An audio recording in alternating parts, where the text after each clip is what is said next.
Alrighty, welcome into Chalk Talk Social. It is already March 3rd of 2026. We're blowing past the beginning of this year. We got March Madness coming up in no time already. We just got past the NFL Combine. We've been hearing about everyone and their grandmother's winners and losers from the Combine for the last 4 or 5 days of our lives. So that's moving on. We'll touch on it a little bit. But Iman, what is going on? How are we doing? You already know what it is. I'm about my money. I'm about my biz. Good God Almighty. When you see these waves, you know it's me. When you hear that, there it is.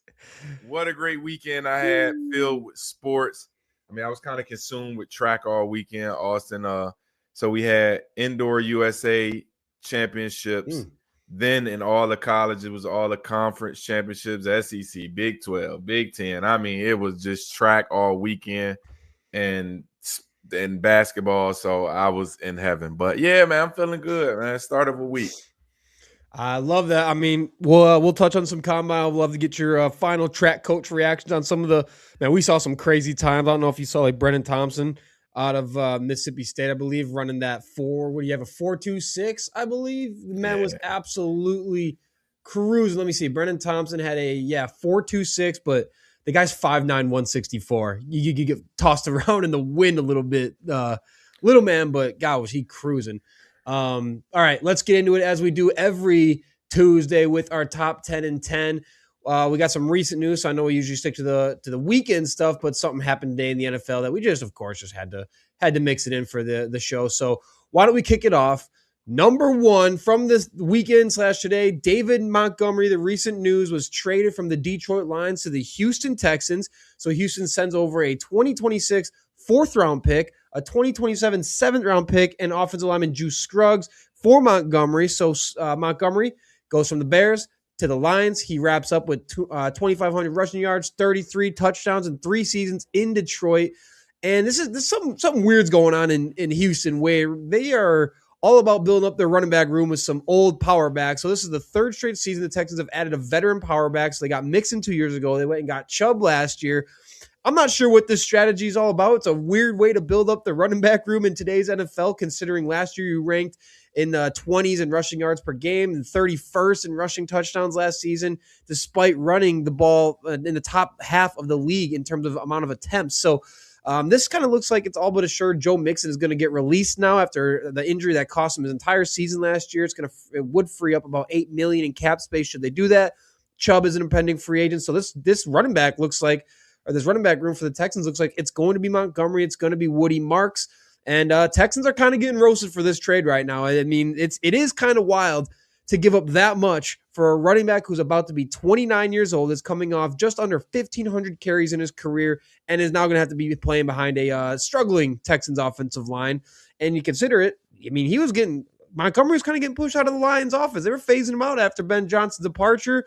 And you think about a 4th-round pick alone is steep for a 29-year-old running back who is not exactly, a premier running back. And especially after they just gave up a 7th rounder for Mixon not too long ago. So interesting moving by that Houston Texans front office. But what's next? I got 100 guns, 100 clips. Homie, y'all from New York. Knicks finally get busy this weekend, knocking off the red hot Spurs with 114-89, snapping the Spurs 11-game win streak. And finally, New Yorkers can kind of rest like, oh, we gave Mikal Bridges all that money. When is he ever going to show up? Well, he showed up this time. He had 25 points. Jalen Brunson had 24. Slow night for Cat. Spurs was able to recover from a 26-2 Knicks run in the first half. With Cat being the defender, I think he's pretty soft. But when he does decide to play, he is long, athletic, so he can affect some shots. Wemby had 25, but he also had 7 turnovers. He was 1 for 7 from 3, which I hate. They're not going to be able to win with him shooting that many threes. New York improves to 39-22, keeping them at the 3rd spot right now behind Boston and Detroit. And New York is starting to get hot at the right time, winning big games against big teams. 14 of the last 18 games. We'll see how it goes. And Spurs are now 3 games behind OKC in the West top seed. but we'll talk about that later. Okay. Next up, the Chicago Bulls end their 11-game skid with what should be an impossible 27-0 run against my Milwaukee Bucks. This one really hurt the soul. Bucks fans, turn your volume down on this one. Josh Giddey has a triple-double going for 20, 14, and 10. He ties Scottie Pippen with his 15th triple-double, which is now the second most in Bulls history. Crazy to think about. Josh Giddey, huh? The Bulls had been on an 11-0. They were 0-11, in February, and they were actually winless since January 31st. So as a Bucks fan, I've seen this before. This had all the shades of an early 2000s Bucks team that could barely fill a couple hundred seats in the arena type of bad basketball team, losing all these games, and especially blowing leads. The Bucks led by as many as 16 in the second quarter, and in the most Bucks fashion ever, they end up blowing. I've seen that story a million times in my life as a Bucks fan. It's just a never-ending curse. The Bucks actually missed 17 straight shots down the stretch. Oh man, this whole stint without Giannis is not going well. Their season seems to be in shambles. They're fighting to hang on to something, maybe a plane at this point, but oh boy, it's not looking good. I just can't understand how they got rid of Adrian Griffin so fast. And this whole experiment, Doc Rivers, keeps going on and keeps getting worse, but they don't want to fire him. None of it really makes sense to understand it, but tough times for being a Bucks fan right now. What's next? Oh, Ohio State upset number 8 Purdue to level up their tournament bubble hopes, which I think they won't get in, even though this is a big win. John Mobley Jr. had 21 points to lead Ohio State to an 82-74 victory over Purdue, which is the third win in a row against Purdue. It's like, they got your number, buddy. Mm-hmm. And Purdue fell 7 spots after this loss, just killing any hopes of getting in the top 4, probably getting the number 1 seed in the tournament coming up. Head coach Matt Painter ripped the team late game execution, which that's going to be an issue when the tournament starts. And a lot of Ohio State fans are figuring this is saving their season, but I don't think so. It's going to be NIT this year, Ohio State, but it's okay. Not enough big wins on the schedule. But, hey, we'll see what the big O can do in March. Yep. Hey, sticking in Ohio, just different team, Miami of Ohio. They're actually 29-0. They've stayed undefeated. And we're talking about, should this team get in the tournament or not, which seems crazy when we're talking about a 29-0 team. Doesn't matter if they're MAC action and MACtion, whatever you call it. They are teeing up to be this year's tournament darlings. If nothing else, they're the most compelling bubble team in this year's tournament. And it's crazy to think about. They're the only D1 team who's remained undefeated. They climbed 2 spots to number 19 in the AP poll this week, which is their highest ranking since they ranked number 12 in 1952. And so we're talking about this team like, will they even get in the tournament? Crazy talk, right? The only problem, and why we're having this conversation really, is their strength of schedule places them outside the top 100 nationally. And in most advanced metrics, when you start digging into it, they have just 1 win over the top 2 quadrants of their schedule, So not a lot going in their favor. It's reasonable to say, we have some hesitations about this team as a for sure bet for making the tournament, even as they're number 19 in the nation. But, oh, man, they got to get in, and this could be the team this year, the team that makes the what was the Sister Jean team? What team was that again? The Illinois team? I'm blanking on them now. The Sister Jean. What were they called? Whatever. I think the Friars maybe. What's next? All right, what's next? The Kansas City Chiefs release Jawaan Taylor. Whoa, goodness grief. I mean, he went to the bank on him. But gosh almighty, he got his shiesty on and his glasses because he robbed Kansas City after an $80 million contract that they signed in 2023. 4 years, but his time in KC, he was just bad at pre-snap penalties and just wasn't as good as the $80 million tag put on him. And, a lot of fans are saying, should we give him another shot? But a lot of them want him gone because you got Mahomes coming back off of ACL. And you're trying to figure, well, who's going to protect this guy in the blind side? But understanding that releasing him created $20 million in space, only leaving $7.4 million in dead cap, which is not bad at all. And listen, if any year you could get you a tackle coming out, it'd be this year. The top 2 offensive tackles in the 2026 drafts. Miami's Francis. I don't want to mess his last name up. Maugua. Yeah, one of those. He's a huge and a beast, and also Utah Spencer Fanos. I looked at Utah Spencer like he's a beast. So you could go get you another tackle, but goodness grief, man, these guys are really getting paid now and not having to do shit. And I'm pretty sure he's going to sign with somebody for not the league minimum because, I mean, once again, he's the tackle.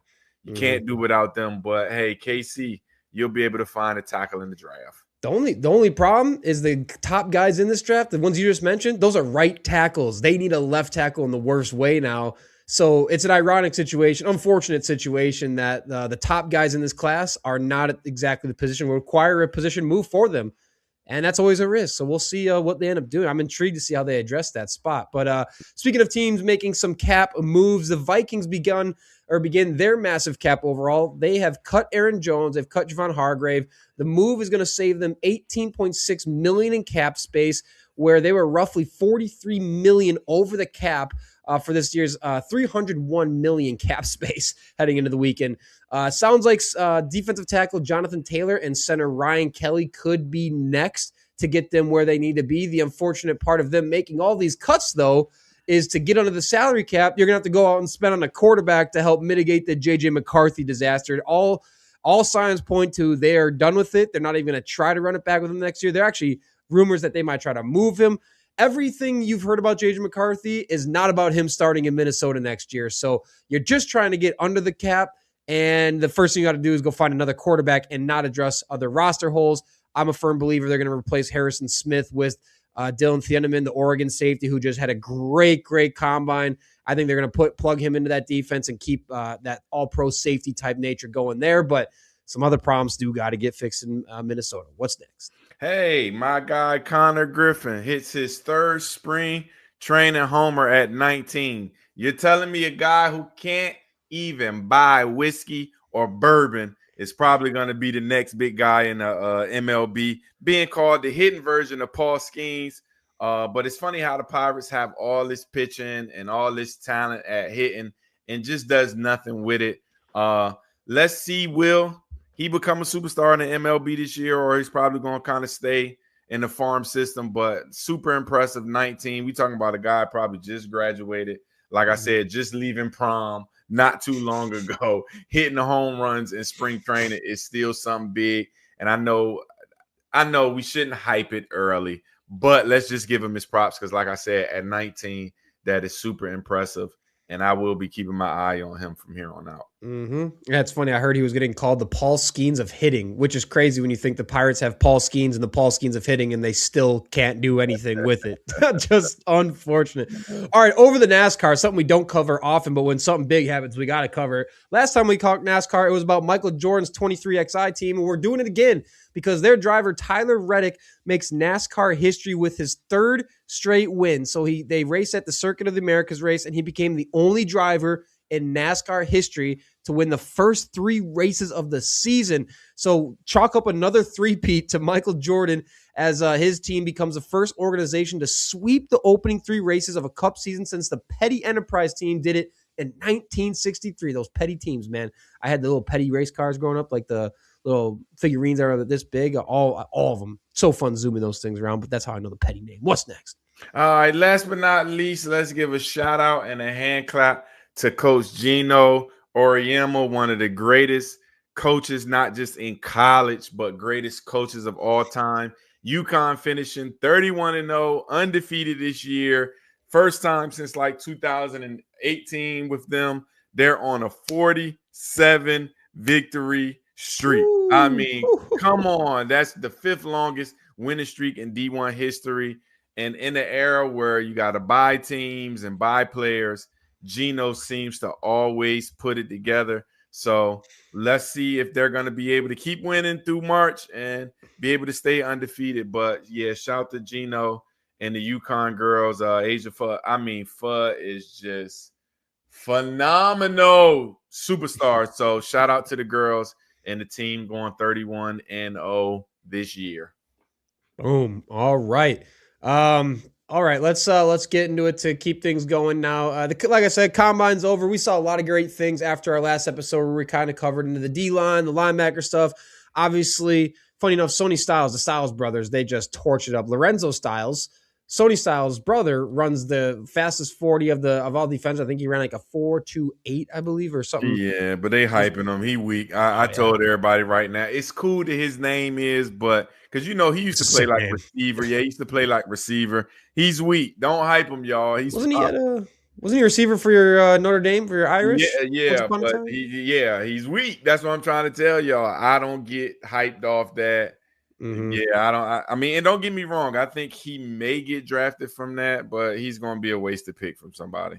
Yeah, I mean, if he gets drafted, it's going to be really, really late. That's one of those things. I mean, there's a good amount of winner. I covered it today in Sidelinr's, or yesterday in Sidelinr's newsletter about some big winners here. Traden Stukes and Dylan Thieneman, big winners from the safety group. Thieneman was just, man, for a dude his size, was just unfreaking believably smooth, running through those drills at 6 foot, 200 pounds, running a 4.35.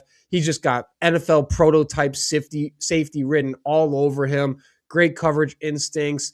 And I mean, the all-pro upside is absolutely there with him. But then, guys like Traden Stukes and Jacob Rodriguez, who both have concerns. Like Stukes was being knocked because of his age. He was a sixth-year senior. And then you got Jacob Rodriguez, who has production that gets him in the Heisman candidacy as a linebacker, is getting knocked because he's kind of in that tweener phase of like, is he a safety playing linebacker? Is he one of those guys? They're both in the combine proved that they're in the don't overthink this pick category. Yeah. And I mean, I just feel like in the NFL or anything, bro can put on 15 pounds in 2 months. I mean, a little bit of protein, a little bit of eating and weight room. Like, I'm with you. The kid can play at linebacker. He's a beast. So you don't really have to overthink it. Like, I hate the NFL sometimes, man. They just get too analytical. I'm telling you, these dweebs who don't know what they're looking at. I say it all the time. I just don't get it, man. I mean, when you got a linebacker who's won the Buckus Award, the Lombardi Trophy, the Bednarik, the Nagurski, he's won all these awards. You can't tell me this is not going to be a guy we should be plugging in at linebacker, a day one type starter, dude, right off the bat. And then you look at the agility drills he did at the combine. The dude was freaking fluid, man, moving back, forth, up, back. I mean, he showed you he's got the athleticism to be a sideline-to-sideline guy, a three-down guy. He's got seasons where he's had a 90-plus coverage grade, a 90-plus run defense grade. He's done everything. He's got the production. He's got the intelligence. He's got the athleticism. Like, this guy not only boosted his stock, but I think eliminated all of those tweener concerns that teams had that kind of were, maybe pushing him back to a spot where shouldn't be pushing him back into. So I'm happy that the combine ruined that. I really would love him if the Packers drafted him in round 2. I'm not going to be complaining. I think he complements what they're trying to do on defense really well next to Edgerrin Cooper. And as much as I hate Dallas, I don't know if anybody's seen those two linebackers they had this year. And I know one of them was a rookie, but that was the worst linebacker play I seen. And like I said, he's right where you want him, just is a couple hours away. That's an easy pick for Dallas to be able to reshape their defense. I'm telling you, Baltimore, because my guy Roquan Smith is kind of getting old, so I wouldn't be mad at a linebacker getting drafted there too. I mean, you can never have one too many, and Smith is definitely not looking the Smith of a few years ago. So I mean, he's a good prospect. I would go with him. I would draft him. Yeah, I mean, as a track coach, we got to touch quick on Kenyon Sadiq running a 4.39 at 6'3", 241, an 11.1 broad jump, and a 43-inch vert. Iman, if you saw that in person, pants off, right? It would be freakish. So when I tell people all the time that now we're starting to, as coaches, we're starting to equate power with sprinting. So now we have tryouts. We do broad jumps. Before we even get anybody to run, we do broad jumps to see what actually type of power you got. But I'm not going to lie to you. Austin, can you just imagine getting in a fight with one of these guys? They're big. They're strong. You can't run from him. He's going to run you down. And not only that, he can ball too. So I don't know why he didn't rise up a little higher. But that's just, these guys are freakishly And I don't know what it is now. Everybody's fast now. So Yep.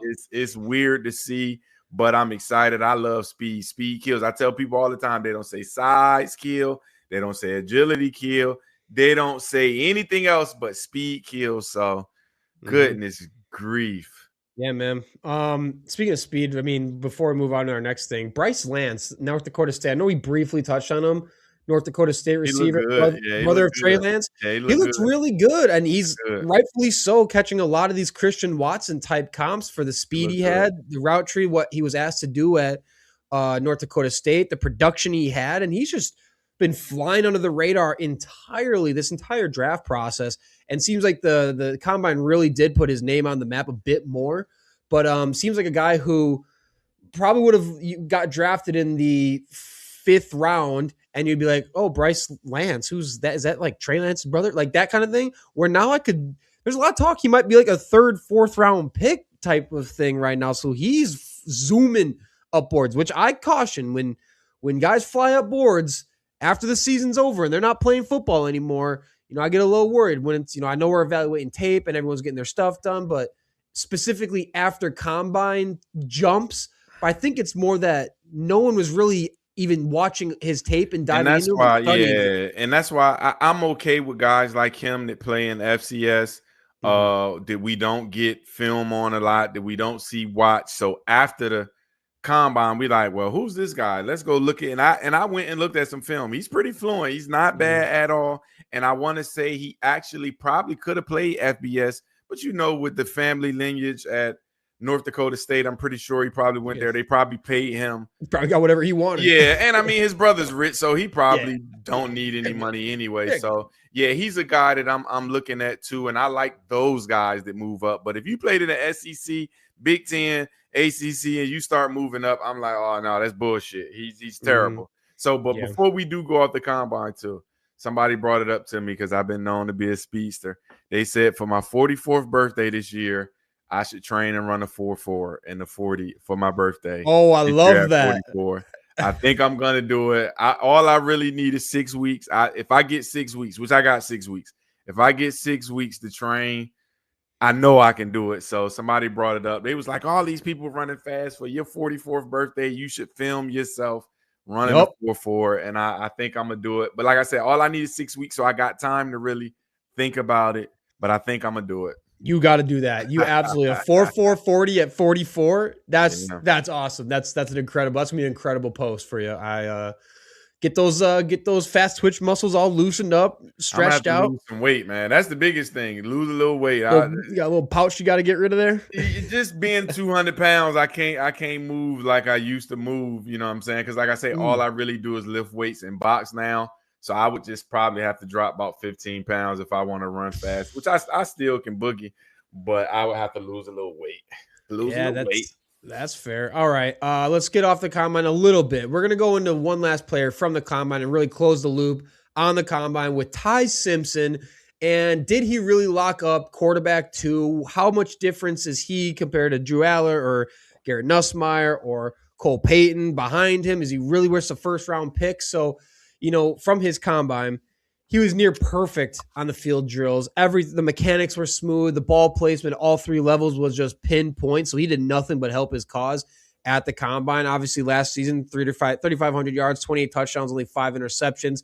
After spending 3 years as a backup to Jalen Milroe, getting a lot of Mac Jones comparisons in the sense of he's efficient, intelligent, patient, a lot of experience. Obviously, not a lot of starting experience, which has some concerns. So I guess where you sit with Ty Simpson right now, did he earn the first-round pick for you, and did he lock up that QB2 spot in this draft? I don't think he's a first-rounder.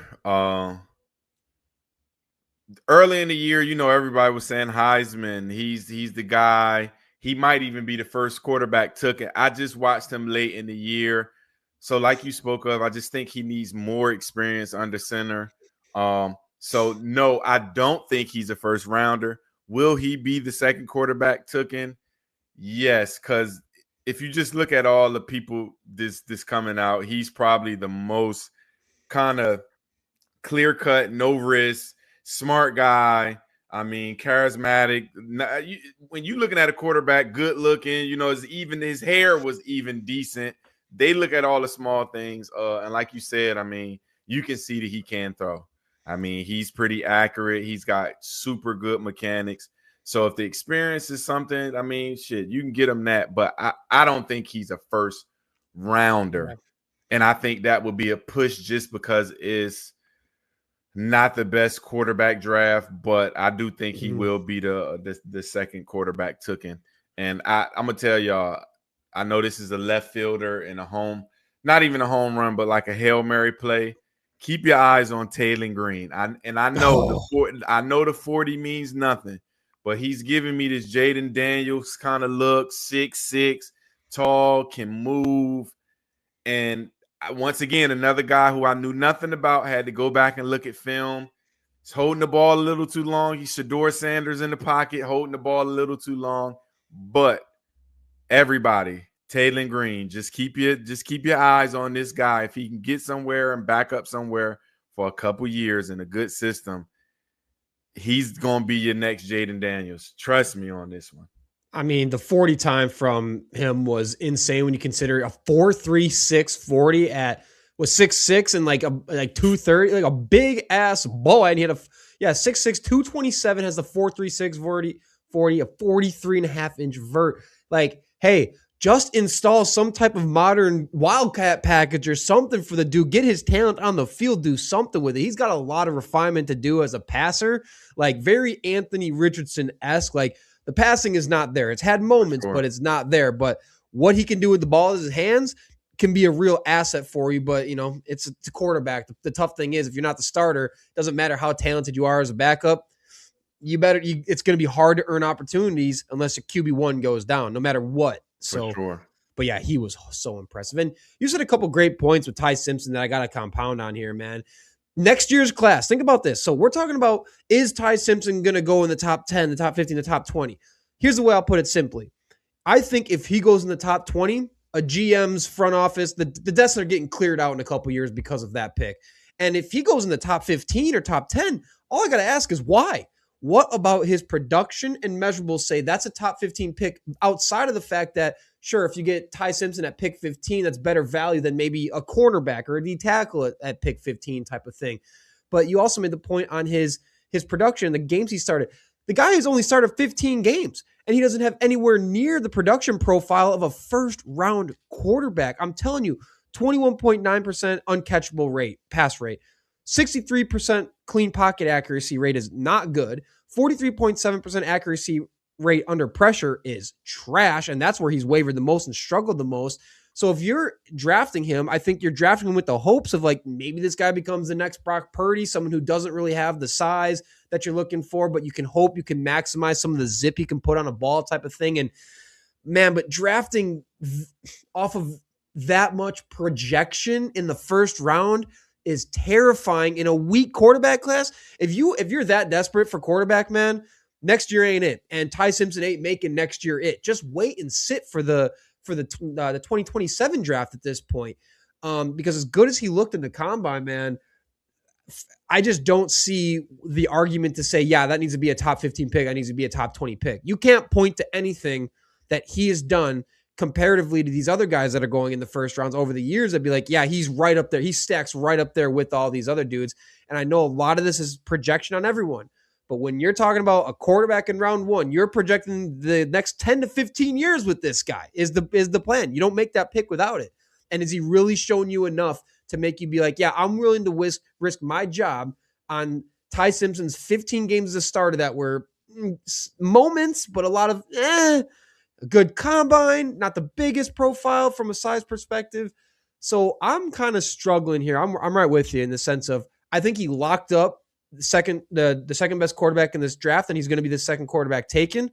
But I don't see how a GM is like sitting there comfortable taking him in round one. No. I mean, he's not that much different from Nussmeier, Aller, or Cole Payton. Like, and that's the only thing. I don't know what actually separates them. And actually, I looked at Drew Aller, like that ball comes off his hand. So I'm with you. It wasn't a big separation. And if you just look at the history, when you push for a first round QB, you always just never get the QB you want. And instead of waiting and picking somebody up in the third round, rolling the dice is a little bit better then. But if you push for a first round, you better hope you know something that we don't know. I'm just being honest. They must know. They got to have some type of paperwork on him that we don't know. But I'm with you. That first round, oof. I mean, I'll look at it this way, and I know it's a little different, but Mitch Trubisky coming out of North Carolina Worst shit ever. He played next to no games in college before he was used. A top 5 pick was used on him. Ty Simpson is not much different. This guy has barely started football games, and he doesn't have first round production. He doesn't have first round like advanced metrics. He doesn't have first round size. So I'm asking you again. If you're using a first round pick, Daniel Jones. I mean, I still don't think that was worthy of where they picked him. Yeah, I don't even think Daniel Jones, even he had more to show of to justify something than Ty Simpson's put out there on game tape from one season of starting. Like if it takes you throwing at the combine for teams to be like, oh yeah, now I can maybe see the first round pick. That should be a red flag. If you're drafting quarterback for the next 15 years, you shouldn't need the combine to convince you that, oh yeah, maybe he should be a first round pick. You should be dead set that that's a first round pick, or like, hey, I don't know. Or that's like, and I always question, how good is he? Jalen Milroe was an athletic guy, but how good is he as a quarterback? So I kind of question why you sitting behind him. But hey, that's a great point. That's a great point, man. I mean, look at where Jalen Milroe got drafted pretty late in the draft when he went. I mean, what was he a third round pick? Yeah. And that was a push because it wasn't really much out there. I mean, Seattle kind of pushed for that one too, because it's like we were thinking we was going to need a quarterback because we didn't know what Sam was going to be. But I mean, I think that was a push because he got a good long ball and good feet, but he was inaccurate. So I'm like, you can't pick out a guy you can't beat out a guy who goes third round and probably should have went later than third round. Yeah, that's a good point too. Like you couldn't beat that out. The guy was never known to be a good passer. He was a good runner. And, you from a passing perspective weren't good enough to beat out a quarterback who was not a good passer. Interesting. All right, let's move over. That's going to be our wrap for football. I mean, shoot, it's going to be, I don't know what we're going to talk about for football coming. We're going to have to get a little creative and get something fun going. But, I mean, now it's just all in on mock draft season, baby. We're all in on it. But speaking of a different season is starting. It's March season, though. We got March Madness right around the corner. Selection Sunday is less than 3 weeks away. This came up quick, man. I feel like it was just yesterday. I was watching the fireworks to kick off the new year. What's going on with that? But there's realistically right now, Iman, there's 8 teams with a meaningful within reach of like a number 1 seed right now. Couple to highlight, Duke, obviously, number 1, has the best player in the nation playing right now. And the best defense in the nation. You got Arizona has the best resume in the toughest conference. Michigan is just smoking everyone with a huge margin of victory and just that March pedigree. And you got Florida, obviously the national champions last year with March, a lot of March experience and the hottest they got a hot stretch this season. Maybe another team or two you could throw in the mix, but will the real number 1 team in the country please stand up? We're trying to figure out who it is and who we should be pulling for as our favorites going into March at this point. You got a team your eye is on right now? So I got 2 teams. I hate to do this all the time because I'm going to do it with the NBA too. But I got 2 teams. I'm going to shoot for Arizona because to me, their resume as a whole, the talent, you got to think, Bryce James is on the bench. He can't even play there. But the talent they have in Arizona, I think they can win it all. Though that's the team that I think can take it all. That I'm saying that, if they put it together during a tourney, it's going to be hard to beat them because, I mean, they're just gifted, talented. They play defense. They hustle. I mean, every aspect of the game. Good shooting, all of that. Now, my second team, and once again, I like to take chances sometimes. I love it. If Darren Peterson just plays, I'm being honest, because he may say, listen, I'm going to play the tourney and I'm going to have an insane tourney run. If Darren Peterson plays and dedicates himself to carrying his team, he's that good of a player that I think Kansas can win it all too. Man, I don't even want to get going on the Darren Peterson thing because he is so unbelievably gifted. but he is so unbelievably not available to play basketball games. And it's a damn shame because the talent is unquestionable. First overall pick in the draft. It's not even DeBance's great. Boozer's great. Peterson's that much better when he's healthy from a pure shooter, driving the hoop, you name it. But through 27 games, he's had to sit out in 11 of them, and he's played in under 25 minutes in 7 other games. He's got the hamstring injury, ankle injury, all this cramping issues that are just getting him catching a lot of flack online for the constant cramping, leaving games with cramping all the time type stuff. It's just like it's created the environment around him. Like, does this guy really want to play basketball? Which I think is a little bit misguided, but I don't think he can change people's thought on that. And I always look at that Melo team, the Carmelo Anthony Syracuse team, that he literally just said, hey, y'all just get on my back. And I think Darren Peterson at this point is probably better than who Melo was at the time. Wow. At this point, hold on now. I'm just saying at this point, not because Melo was hoodie Melo. Yeah. New York was real good. But at this point of their career, their first year in college, Darren Peterson is clearly better than what Melo was. I mean, and that's fair. People will debate that, but at the end of the day, Peterson's he's in the 99th percentile of catch and shoot numbers and 56.2 effective field goal percentage, which we're talking about efficiency and catch and shoot numbers that have never been seen before in college basketball. Or if it has been seen, we're talking you can count on one hand where, the company that Darren Peterson is in right now. He drives the paint like a man possessed. He draws fouls like he's SGA out there. And he creates at a rate that we've almost never seen a college freshman, 1, do, and 2, sustain. And 3, he's doing it in the Big 12, which is just a dominant basketball conference. So you can't question the talent he's doing it against. But to your point on Arizona and why I do like Arizona, I'm not going with Arizona. Okay. But why I do like Arizona is I think the Houston game that they won was a great example of how good Arizona really can be. So Houston Cougars, no joke. That's a team that's been in the top 5 this year. They're going to be one of the toughest outs in the tournament this year, like they are every year. Arizona was able to hold them under 36% shooting. They forced 12 turnovers against them, and they used a 12-0 run to seize kind of the control after trailing in that game. Every starter had double figures in that one too. So if you can put belts on one of the best teams like that and clamp them up, man, and you're out there beating Kansas, there's just a lot to really like about Arizona. Second team in college basketball history to record 3 wins against AP top 3 opponents in a single season. You can line them up with anybody, against anybody, and they could probably take care of some business. So I'm on there. I mean, they're even winning games shorthanded. They beat AJ DeBance's BYU team where DeBance balled out, but they beat them missing 2 starters. So if you can do that, I'm not worried about you there with BYU. So a lot of upside with Arizona, man. I think they're going to be really hard out. They obviously got some great players on that team, but I'm going to go with it's really easy to go Duke here. Let's just preface, it's so easy to just pick Duke here, and you have every reason to pick Duke. And hate on us for not picking Duke if you want, but it just seems like too easy of an answer. Yeah. So I'm not going to pick Michigan. Michigan was tough, and Michigan lost to Duke, so I was like, I'm going to look where else. I'm actually going to go Florida on this one as my favorite team right now. One big thing about March Madness is your depth and your experience. Yeah. Right? Matters. They lost Walter Clayton Jr. to the NBA, and he was like the darling of their team last year who just carried them through the tournament. But the core of that team is returning. Alex Condon, Thomas Haw, and Boogie Flan. They're all back. They got the same coach running it back.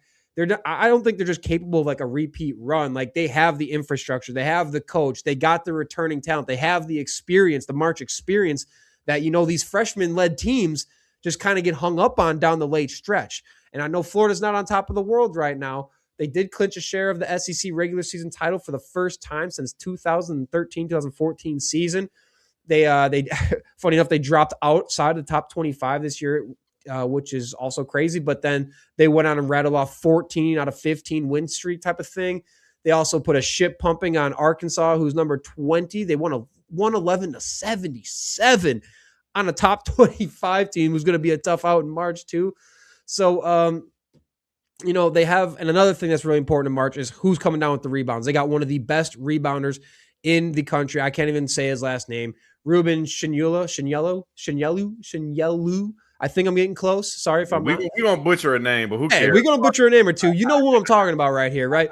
He's got Florida's single season records for offensive rebounding and ranks in the top 10 nationally in both offensive and defensive rebounding percentage, shooting 64% from the floor, man. So I'm telling you, when you're returning all of that despite losing your best player, that gives me a lot of faith in the run that you're going to be able to make in March. Compared to Michigan, I think they're really good. Duke's really good. Arizona's really these teams are all very good. But I just kind of, who am I putting my trust in? Trusting my team that's been there, and they're returning a lot of guys that have been there. How many times do we have to see that happen in March to know there's a recipe here? That matters. Yeah, that definitely matters. That definitely matters. I'm with you on that. That's actually a pretty good pick. And I mean, if anybody knows how to run it back, it's Florida. So I'm How with many you. times we've seen them win? Speaking of Arkansas, though, that kid Acuff is a monster too. I don't know if you watched him play, that point guard for Arkansas. I mean, you talking about he might be the best pure point guard in NCAA right now. And I mean, he's a little small, so he's not getting as much as everybody else. But boy, Acuff can hoop. I always thought though that Coach Cal, like, every year he's getting 4 and 5 McDonald's All-American and just not really living up to, like, his team is loaded. Mm-hmm. Like, and before we go to, I don't know if you've seen it, but they put it out a couple of days ago of how much coaches are getting paid and how much the rosters of the top 25 in Miami, Ohio, that coach is only getting $500,000, and that roster they're not paying over $1 million for that roster. So to see them 29-0 is big, because compared to Coach Cal getting like $14 million a year and that fucking team is $25 million and they're like 21st, is like, what the hell? Sounds like Indiana versus Ohio State in college football is what I'm hearing. It's crazy. I mean, I hope they win, man. They're going to be the team everyone's pulling for too. And Acuff, he creates and he's efficient. 22 a night right now is top 10 in the nation. Dude's a hooper. So yeah, he's going to be a player that he's one of those guys that you can see taking over a couple games for sure going into March. But all right, and, Duke, I mean, any words you want to say on Duke so we don't leave them out and get yelled at because we didn't talk about Duke in this segment? So I'm gonna give it to him. Fuck Duke. I mean, I like UNC basketball, so it's me too, baby. Come on. Fuck Duke. So we don't have to talk about them. I mean, y'all got enough championships anyway, so who cares? But y'all didn't win it last year. Y'all ain't gonna win it this year. Yeah, as good as Cam Boozer's playing right now, man, looking like National Player of the Year at this point, considering that Pearson can't stay on the floor. DeBansett is also going to be rightfully deserving of, but I mean, Boozer right now, just killing it. Yeah, I mean, that team, and they rightfully deserved all of the first place votes they got in this latest one. 55 of 59 first place votes. Every bit of it's earned. It doesn't matter in the March, but they're 14-0 this season at home, and then in 6 games against ranked opponents. So think about who you're going to be playing in March. You got Boozer out there averaging 25 and 10 essentially on 59% shooting as an underrated 3-point shooter on top of it. He's cooking the best guys out on the court. It's good. They're going to be – I would love to see Florida Duke in the championship. What do we got, Joey? I know they lost to Duke, but this Michigan team, they played Illinois last time up, so I watched every inch of that game. Man, probably didn't like that too much. And I'm very happy I didn't make the 2.5-hour drive down that I was thinking about doing. But man, oh man, that front court with Merez Johnson and Mara, it was unstoppable. They're so huge. And it's a killer with Merez Johnson. I mean, he was at Illinois and said, bye, I'm leaving for more money at Michigan. But they've just developed into a really, really strong front court there was pretty unstoppable. I mean, Illinois, I know I'm biased, but that was a top 10 matchup in Champaign last weekend, right? And it was like a Duke atmosphere. I'm not comparing their programs. I know Duke's won 1 million championships. But my point is, when I was in college, nobody waited in line to get into a game. Like, no one camped out at 5 a.m. like the Cam and Crazies do. For this game, they did, because it was the first top 10 versus top 10 matchup in Champaign in years. And Michigan came in and let them know we're the top dog in the Big Ten. And it was just incredibly impressive. and the Big Ten's overdue now. They're 26 years since they've had a champion, right? So I'm gonna ride my Big Ten here and go with Michigan.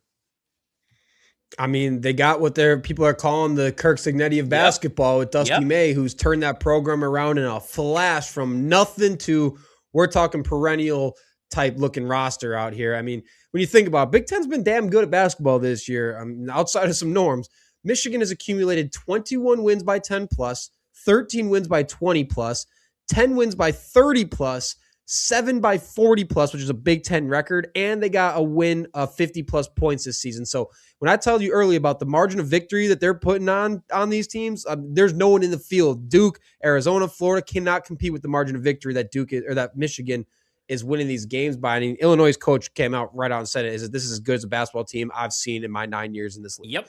I mean, and they are, this again, it's Cignetti. It's just a team that is well coached. They know what they're doing. Everyone's playing the role the right way. And, they've been good in March, and since dating way back 10 plus years, they've been a really good March team in general. The L to Duke makes you remember that they are vulnerable to the really good teams as well.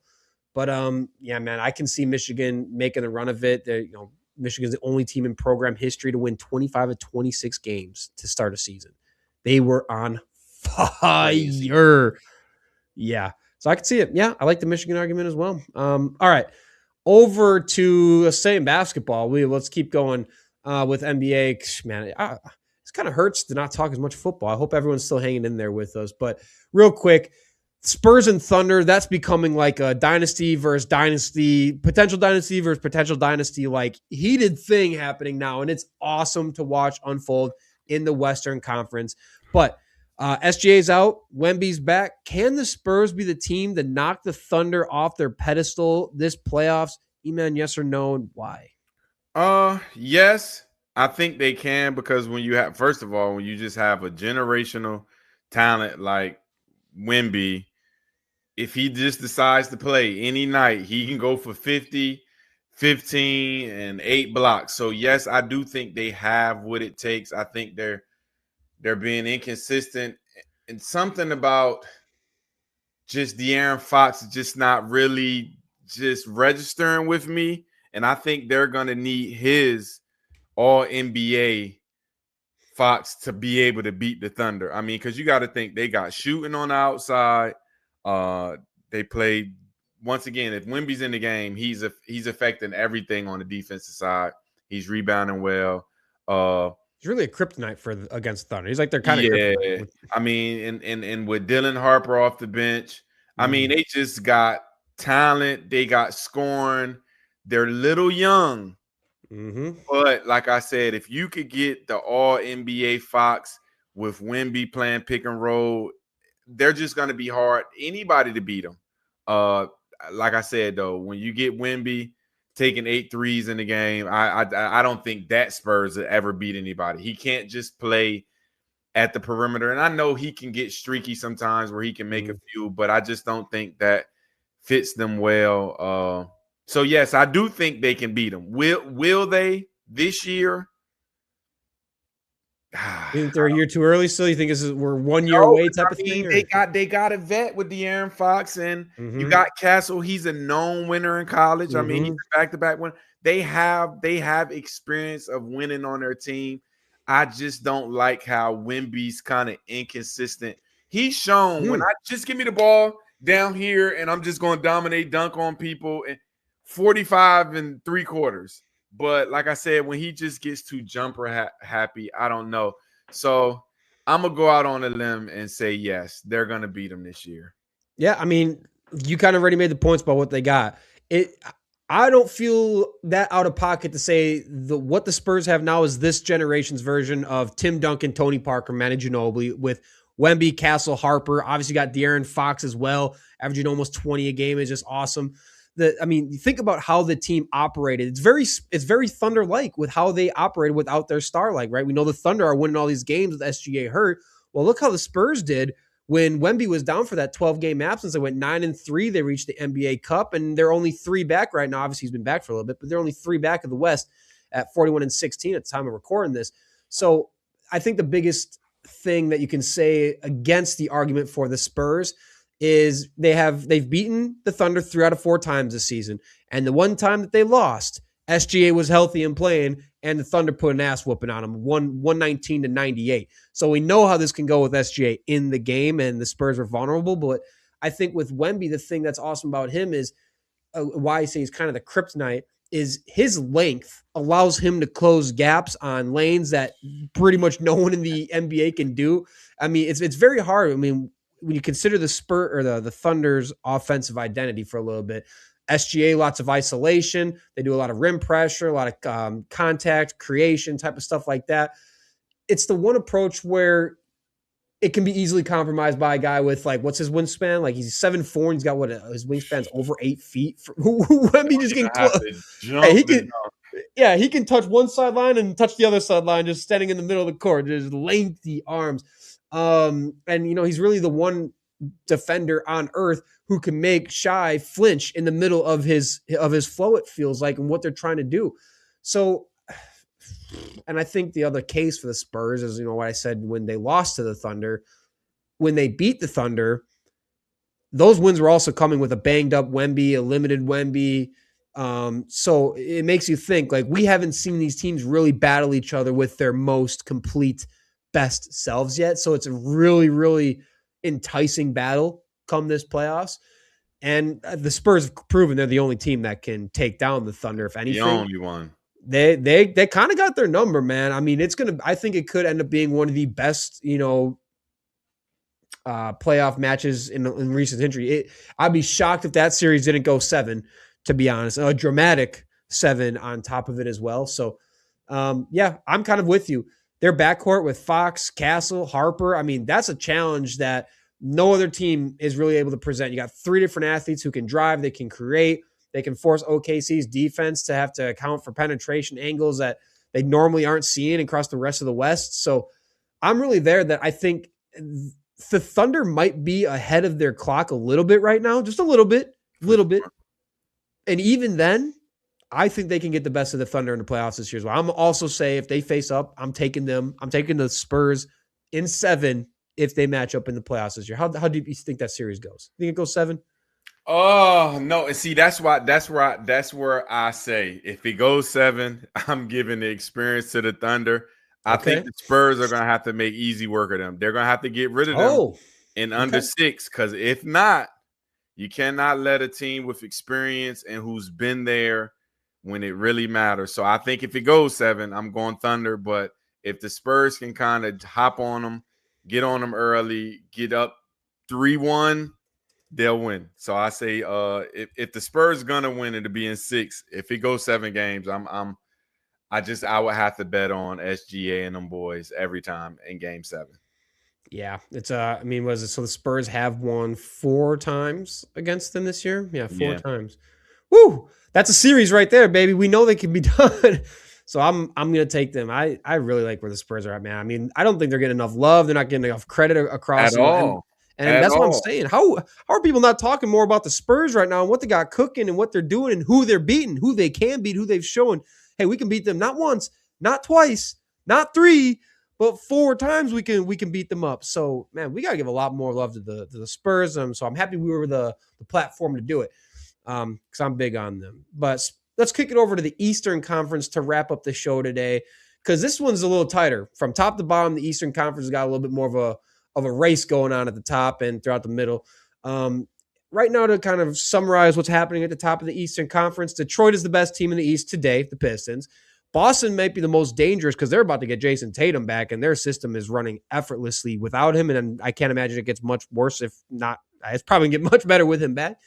And so by April, we might be talking about them being the most dangerous. But right now, New York, I think, is a team that no one really wants to face in a series.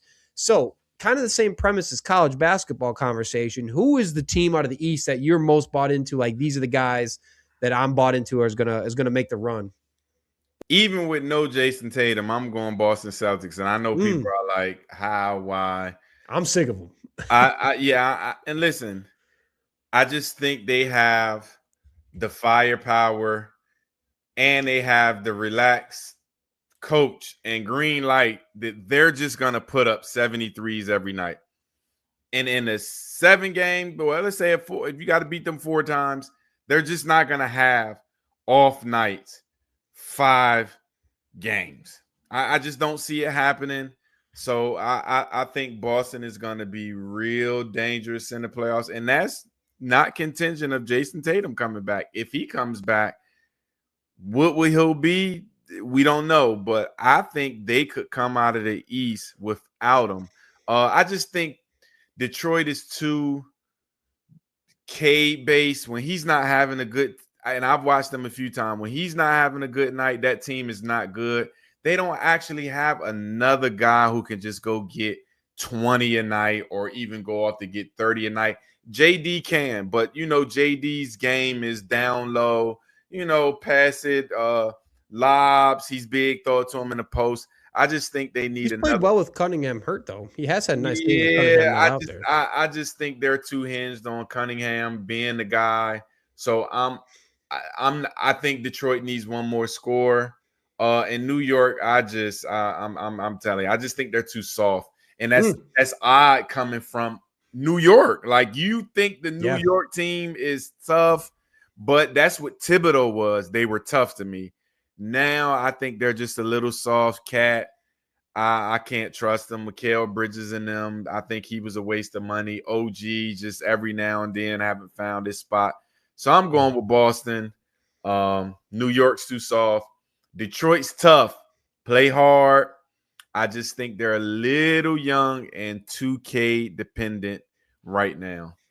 I'm going to agree with you on the Pistons. Love them, but they ain't there yet. I think they do need another guy for sure. I don't think they last in a series with the Celtics or the Knicks, if I'm being totally honest. As nice as they are, as dominant as Kate has been. But to the Celtics front, man, and again, I'm a Bucks fan. I'm sick of the Celtics. Let me tell you.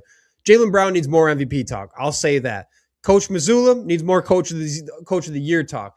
And then I've been seeing a lot of this cat Hugo Gonzalez for them, which it's like Boston always has one non-traditional starter who's just a damn problem in the playoffs to have to deal with. And this is one of those dudes with a motor that runs red hot. He has some big nights. He can do it on both sides of the court. He can rebound. He's going to be that guy that is just running full speed all playoffs, giving you 110%. He's going to be one of those difference makers for the Celtics in the playoffs. Of course, when you got Tatum coming back, that's huge.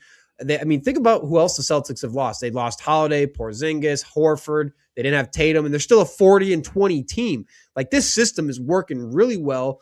Mazzulla's math basketball thing he's got cooking has led to elite 3-point volume, like you said, the fewest turnovers in the league, and it's just a system that doesn't rely on one single player to make work. So when you got that, man, when you got the X's and O's right, and then you got some Jimmys and Joes on top of it, I mean, that's tough to get rid of, especially come playoffs.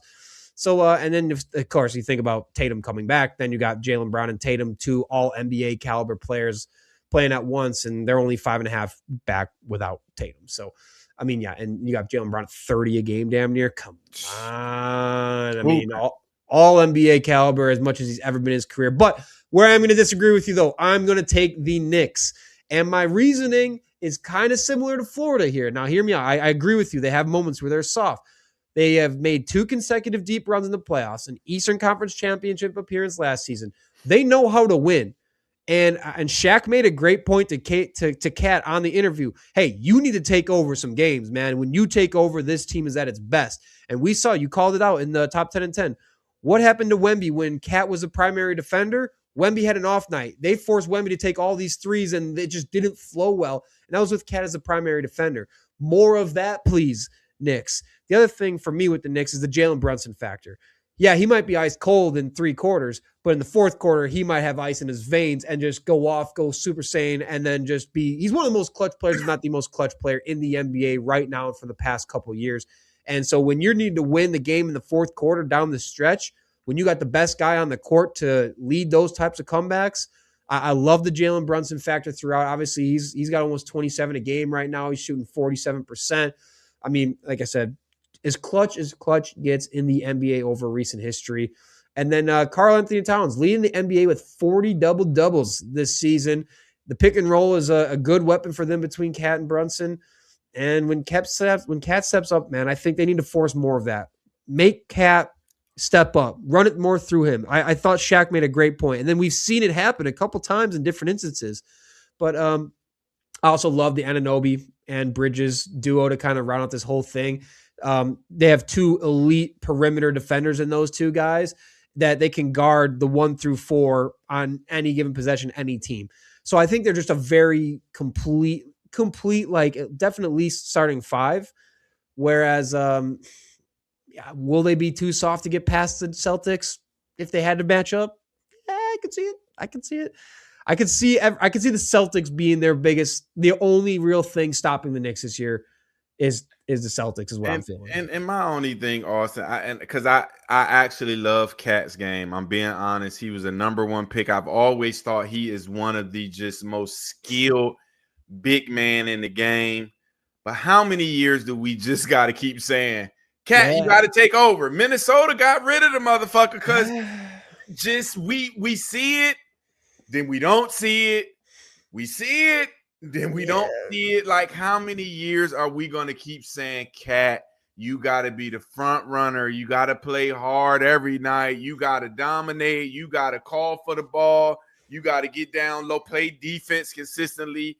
I just feel like that cheetah spot is just not gonna change. And when when they really need him, I've never seen Cat when they need him. When he was in Minnesota and in New York, him just take it over.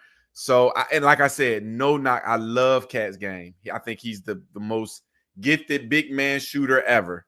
It's just that I don't want my big man to be the best shooter ever. I want you to be dominant. You're long, tall. You got moves down low. You can play defense. You can actually rebound when you want to. Just I never seen him do it when it mattered. So I can't bet on him. He one of them zesty boys too. Yeah, listen. I don't know his old lady fire though. I ain't gonna lie to you. His old lady fire, but yeah, he got a little sugar in that tank, man. that coming from Jersey, you would think he was tougher, but he got a little Kool-Aid Splendor in his tank. So that's what I'm trying to tell you, man. I want to see him do it. It's just I've seen too many years people have this hope for him. And yeah, that's a good point. As you were talking, it's kind of talking me into the Celtics a little bit more now. And I'm a big advocate of when you're running back teams that have had deep runs, successful runs, and you're running back the same kind of formula, and maybe you made some improvements to that formula with Mike Brown coming in to be the coach. I mean, they upgraded at coach, it feels like. It feels like things just work a little bit better. There's definitely a little bit of some times where I know fans are getting frustrated, but I think they have enough pieces to hang with anyone and come out of the East. I do see the Celtics being a problem. The Celtics are going to they're not number 1 right now, but I think the Celtics are going to be the biggest problem coming out of the East in this playoffs. And yeah, Cat, it's a good point, man. He doesn't step up enough. And that's been the scar on his whole career, essentially, at this point, when it matters most. But then, again, maybe it's just Cat for 3 quarters and then we switch up in it. Yeah, and then Jalen go do your thing. 20 points in the 4th quarter. You win the thing for us, ice cold. And you know there's going to be a playoff game or two where Jalen just goes insane in the second half or in the 4th quarter and wins the Knicks some ball games. I mean, he's going to do it. He can do it against anyone any given day. I mean, there's no one who can get in the way of that. But before we leave, I had to call out some baseball quick because spring training is happening. I want to say one thing on spring training that I noticed. The Dodgers are making all these moves, and I hate talking about the Dodgers. I made a realization right in the newsletter that they're continuing to get richer. If someone no one's talking about enough is one of their young pitchers, Gavin Stone, is coming back. He missed all of last season after going 11-5 in 2024. He took the mound for the first time this spring training, dialed up a scoreless inning, struck out 2. He's back to touching mid-90s, and we're talking about a guy who could be the number 2 or 3 guy on just about any team in baseball is going to come in and be the back end of the rotation for the Dodgers. And it's like they added a top free agent without adding a top free agent because he pretty much didn't play last year. So that was a real bummer watching that one and realizing, the Dodgers just find a way to keep getting better. And they didn't even have to make an acquisition to keep getting better now. So that one bummed me out. And then the Yankees too. There's one thing on the Yankees. They got this prospect named Spencer Jones. I'm sure you've never heard of him.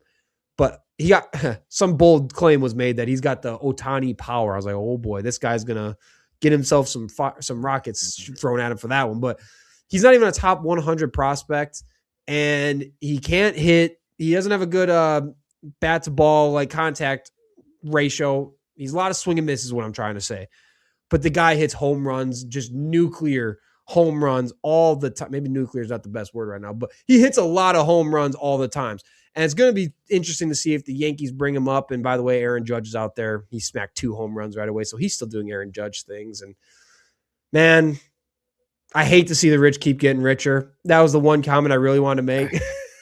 Yeah, I mean, as much as we do, but listen, scared money don't make money. And they ain't scared to spend it, both of them. And they ain't scared to take chances. I mean, and what would it be for baseball to have the Yankees and Dodgers always there at the end? It's just. Can you imagine a Yankees-Dodgers World Series? Oh, my goodness. Have we ever had a Yankees-Dodgers World Series? You might have talked it up. Hold on a second. You might have just talked it up right there. I mean, I think in this era, that might be the most watched World Series ever. Oh, yeah. It was 2024. Whatever. I knew that sounded familiar. I'm an idiot. It sounded familiar. Yeah, the Dodgers defeated the Yankees. Yeah, but the hype wasn't around it because, like you said, for us to just not even think it just happened a couple years ago because the hype wasn't around it. I think now in this era would be a little bit more, but yeah, we don't want to see the Pinstripes win. No, we don't. All right, that's another episode of Chalk Talk Social. Until Friday, y'all have a great week. Don't know what you're going to do with your week. Find something entertaining. Go binge watch a show or something like that, but you ain't watching football, and that's sad. Until then, we'll see you.